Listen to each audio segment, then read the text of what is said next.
खुशहालपुर के छोटे से गांव में कमाल और कबीर नाम के दो भाई रहा करते थे। उनके वालिद किसान थे। वालिद के मरने के बाद कमाल ने खेत संभाल लिया और दिन रात मेहनत करने लगा ताकि अपना और अपने छोटे भाई का पेट पाल सके। दूसरी तरफ कबीर आराम पसंदी और ऐश व इशरत का आदी हो चुका था। वो हमेशा किसी ऐसे तरीके की तलाश में रहता जिससे बगैर मेहनत के दौलत हासिल कर सके। कमाल अपने भाई को बहुत समझाता, लेकिन किसी भी नसीहत का अब उस पर कोई असर नहीं होता था। एक दिन कबीर आराम की नींद सो रहा था, तभी उसका भाई कमाल उसे जाकर बोला, अरे यहाँ तुम आराम से सो रहे हो और मैं पूरा दिन तुम्हारे लिए मेहनत करता हूँ। कबीर, तुम अब छोटे नहीं रहे, इसलिए अब ये लापरवाही छोड़ दो और मेरे साथ अब काम पर जाया करो। भाई, आप मुझे सुकून में क्यों नहीं देख सकते? क्यों हर वक्त मेरी नींद खराब करने आ जाते हैं आप? तंग आ गया हूं मैं आपके हर रोज के लेक्चर से।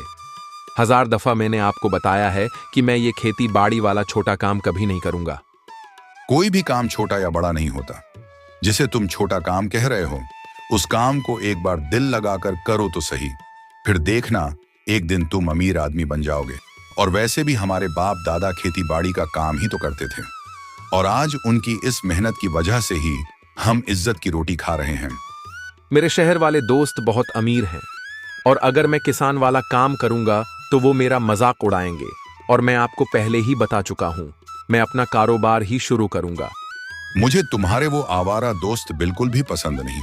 तुम उनसे दूर रहा करो, वरना वो अपने साथ साथ तुम्हें भी वैसा ही बना देंगे। बस कर दें भाई, मैं अब बच्चा नहीं रहा। मैं अपना भला और बुरा अच्छे से जानता हूं। ये कहकर कबीर गुस्से में वहां से चला गया और कमाल अपने भाई की लापरवाही देखकर बहुत परेशान हुआ।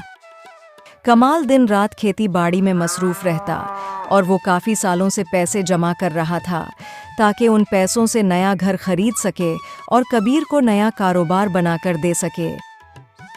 कमाल ने कबीर को इन पैसों का कभी नहीं बताया था, क्योंकि उसे मालूम था कि वो ये पैसे गलत कामों में उड़ा देगा। कुछ ही दिनों के बाद कबीर के शहर वाले दोस्त आसिम और बिलाल कबीर से मिलने के लिए आए। कबीर ने जब उनकी न्यू कार देखी तो उसे वो कार बहुत पसंद आई। यार आसिम, तुम्हारी न्यू कार तो सुपर से भी ऊपर है। ऐसी जबरदस्त कार मैंने आज से पहले कभी नहीं देखी। यार, पुरानी वाली कार से मेरा दिल भर गया था तो मैंने उसे बेच दिया और ये न्यू कार ले ली।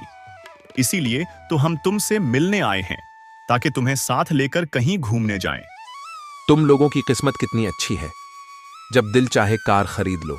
और एक मैं हूं कि इतने सालों से मेरी ख्वाहिश है कार लेने की, लेकिन आज तक मैं खरीद नहीं सका।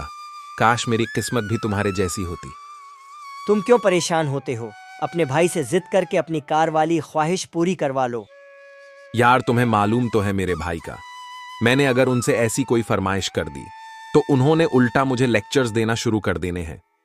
यार, अगर तुम चाहो तो मेरे वाली कार खरीद लो। मैंने ये कार 70 लाख की ली है, लेकिन तुम मेरे यार हो, इसलिए तुम्हें मैं ये कार 50 लाख की दे दूंगा।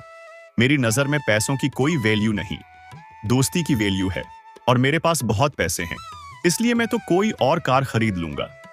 मेरे पास तो 1 लाख भी नहीं, तो मैं भला 50 लाख कहां से लाऊंगा? आसिम, तुम भी कमाल की बात करते हो। तुम परेशान क्यों होते हो? तुम 2 दिन का टाइम ले लो और कहीं से पैसे अरेंज कर लो, क्योंकि ऐसी जबरदस्त ऑफर तुम्हें कहीं नहीं मिलेगी। 2 दिन के बाद हम दोबारा आएंगे और इसी जगह पे मिलेंगे। ये कहकर आसिम और बिलाल वहां से चले जाते हैं। कबीर को आसिम की ये ऑफर बहुत अच्छी लगती है। वो घर जाते हुए सोच रहा होता है कि वो 2 दिन में कहीं ना कहीं से पैसे जमा करके अपनी कार वाली ख्वाहिश जरूर पूरी करेगा, चाहे उसके लिए उसे अपनी जमीन ही क्यों न बेचनी पड़े। जब वो घर पहुंचता है तो वो देखता है कि उसके भाई के सामने पैसों से भरा एक संदूक पड़ा है। उसे समझ आ जाती है कि उसका भाई किसी काम के लिए पैसे जमा कर रहा है और उसे इन पैसों का इसलिए नहीं बताया कि वो ये पैसे ज़ाया कर देगा। वाह, भाई ने तो बहुत ज्यादा पैसे जमा कर रखे हैं।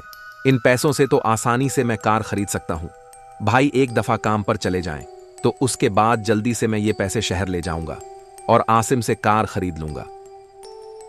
जब कमाल काम पर चला गया तो कबीर ने उसके सारे पैसे निकाल लिए और जल्दी से शहर चला गया, क्योंकि उसे मालूम था कि आसिम ने 2 दिन के बाद उसे मिलने आना है और तब तक अगर उसके भाई कमाल को पैसों का पता चल गया तो वो सख्त गुस्सा होगा और कार भी नहीं खरीदने देगा। आसिम, मैं पैसे ले आया हूं, लेकिन ये पैसे थोड़े से कम हैं। तुमने इतनी जल्दी पैसे कैसे जमा कर लिए? और ये कितने पैसे हैं? ये 45 लाख हैं और ये पैसे मेरे भाई ने अपने किसी काम के लिए जमा किए हुए थे, तो मैं उनके ये पैसे उन्हें बिना बताए ले आया हूं। अगर मैं उनसे ये पैसे मांगता तो उन्होंने मुझे ये पैसे कभी नहीं देने थे।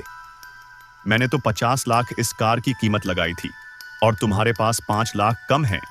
लेकिन खैर, मैं तुम्हें 5 लाख भी छोड़ देता हूं। तुम ये पैसे मुझे दो और आज से ये कार तुम्हारी हुई। इस तरह कबीर आसिम से कार खरीद लेता है और खुशी खुशी वो अपनी न्यू कार लेकर घर आता है। दूसरी तरफ कमाल जब काम से घर वापस आया तो वो शदीद गुस्से में था, क्योंकि पैसों वाला संदूक गायब था और उसे समझ आ गई थी कि ये हरकत कबीर ने ही की है। जब कबीर घर आया तो कमाल गुस्से से बोला, कहां से आ रहे हो तुम और मेरे पैसे कहां हैं? 1000 दफा मैं तुम्हें समझा चुका हूं, लेकिन पता नहीं किस मिट्टी के बने हो तुम। मैं तो शहर गया था आसिम और बिलाल से मिलने। और कौन से पैसों की बात कर रहे हैं आप? इतने अनजान मत बनो, तुम अच्छे से जानते हो मैं किन पैसों का पूछ रहा हूं। शायद आप उन 45 लाख का पूछ रहे हैं जो आपने मुझसे छुपा कर रखे हुए थे। उन पैसों की तो मैंने कार खरीद ली है। तुम्हारा दिमाग तो दुरुस्त है, तुमने उन पैसों की कार खरीद ली। तुम जानते भी हो कि कितनी मुश्किल से मैंने वो पैसे जमा किए थे। किस बात का गुस्सा कर रहे हैं आप? गुस्सा तो मुझे करना चाहिए, क्योंकि खेती बाड़ी से जितना भी कमाते हैं आप, उसमें मेरा भी बराबर का हिस्सा है और आपने मेरे हिस्से के पैसे भी अपने फायदे के लिए जमा किए हुए थे। आपकी नीयत ही खराब थी, इसीलिए तो आपने आज तक इन पैसों का मुझे नहीं बताया। तुम्हें लगता है कि मेरी नीयत खराब है? और कौन से तुम्हारे पैसे? तुम भूल रहे हो कि मैंने हमेशा तुम्हें तुम्हारे हिस्से के पैसे दिए हैं, लेकिन तुमने हमेशा अपने पैसों को फजूल कामों में जाया कर दिया। और ये जो 45 लाख थे, ये मैंने अपने हिस्से के पैसों में से तुम्हारे लिए जमा किए थे, ताकि तुम्हें कोई बड़ा कारोबार बनाकर दे सकूं। तुम्हें भाई बनकर नहीं, बल्कि बाप बनकर पाला है मैंने, और तुम्हारे लिए ही आज तक मैंने शादी नहीं की, और उल्टा तुम मेरे बारे में ऐसा सोचते हो। अब आप एहसान जता रहे हैं मुझ पर। फिक्र नहीं करें, बहुत जल्द मैं आपके वो 45 लाख वापस कर दूंगा और आज से मैं अपनी जमीन खुद संभाल लूंगा। आपको जहमत करने की जरूरत नहीं। ये कहकर कबीर गुस्से में वहां से चला गया। कमाल को कबीर की बातें सुनकर बहुत दुख हुआ, लेकिन उसने सोचा कि शायद कबीर अब अपने खेती बाड़ी वाले काम को लेकर थोड़ा संजीदा हो जाएगा। कबीर अपने हिस्से की जमीन बेचना चाहता था ताकि वो उन पैसों से कारोबार कर सके। कुछ ही दिनों के बाद कबीर की मुलाकात एक बहुत बड़े बिजनेसमैन से हुई। मेरा नाम सालार है और मैं एक बिजनेसमैन हूँ और मैं बहुत बड़े होटल्स का मालिक हूँ, और मैंने सुना है कि तुम अपनी जमीन बेचकर उन पैसों से कारोबार करना चाहते हो। आपसे मिलकर अच्छा लगा, लेकिन आप मेरे बारे में इतना सब कुछ कैसे जानते हैं? मेरा तो काम ही यही है कि मैं ऐसे लोगों की तलाश में रहता हूँ जो अपनी प्रॉपर्टी बेचना चाहते हैं, और उनकी प्रॉपर्टी को खरीदकर मैं वहां होटल बनाता हूं, और इस काम के लिए मैंने मुलाजिम रखे हुए हैं। इसलिए तुम्हें तलाश करना और तुम्हारे बारे में सारी इंफॉर्मेशन निकलवाना मेरे लिए मुश्किल नहीं था। इसका मतलब है कि आप मेरी जमीन खरीदना चाहते हैं, इसीलिए आप मुझसे मिलने आए हैं। हाँ, बिल्कुल ऐसा ही है, लेकिन तुम में मुझे एक खास बात नजर आ रही है जो तुम्हें बहुत आगे तक लेकर जाएगी। इसलिए तुम्हारे लिए एक खास ऑफर है मेरे पास। वो ये कि मैं शहर में एक बहुत बड़ा होटल बना रहा हूँ, और अगर तुम चाहो तो तुम उस होटल के आधे मालिक बन सकते हो। आपका मतलब है कि मैं आपके साथ पार्टनरशिप कर लूं? क्या सच में ऐसा मुमकिन है? हाँ बिल्कुल, मैं तुम्हें अपना बिजनेस पार्टनर बनाना चाहता हूँ।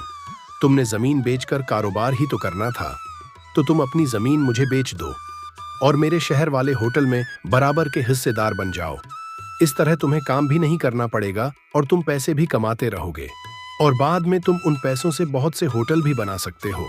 फिर क्या ख्याल है तुम्हारा इस ऑफर के बारे में? ये तो बहुत अच्छी ऑफर है आपकी। मुझे आपकी ये ऑफर मंजूर है। मेरे पास एक कार भी है। मैं वो कार भी आपको बेचकर आपके दूसरे होटल में भी आपका पार्टनर बनना चाहता हूं। क्या ऐसा मुमकिन है? हाँ हाँ, क्यों नहीं। ये तो बहुत ही अच्छा हो जाएगा। तुम अभी ही अपनी कार और जमीन के कागजात ले आओ और जमीन मेरे नाम कर दो, क्योंकि नेक काम में देर कैसी। और बाकी मैं अपना एड्रेस तुम्हें लिखवा देता हूँ। कल तुम शहर आकर मुझसे मिल लेना। बिजनेस की बाकी बातें कल मिल बैठकर करेंगे।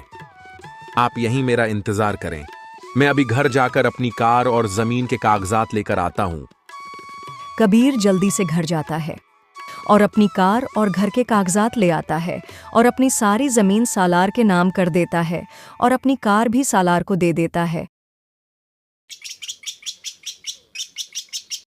अगले दिन जब वो उस बिजनेसमैन के बताए हुए एड्रेस पर पहुंचता है तो उसे मालूम होता है कि ये एड्रेस ही गलत है। परेशानी की वजह से उसका सर चकराने लगता है। उसे समझ आ जाती है कि वो शख्स उसे बहुत बड़ा धोखा देकर चला गया है। आसिम का घर वहां से नज़दीक था तो वो आसिम के घर की तरफ चल पड़ता है। वो सोचता है कि वो आसिम की मदद से उस सालार को तलाश कर लेगा। लेकिन जब वो आसिम के घर के पास पहुंचा तो उसने देखा कि आसिम और बिलाल के साथ सालार भी खड़ा है और वो तीनों खड़े बातें कर रहे हैं। उसे मालूम हो गया कि दाल में कुछ तो काला है, तो वो छुपकर उनकी बातें सुनने लगा। कितना बड़ा बेवकूफ है कबीर।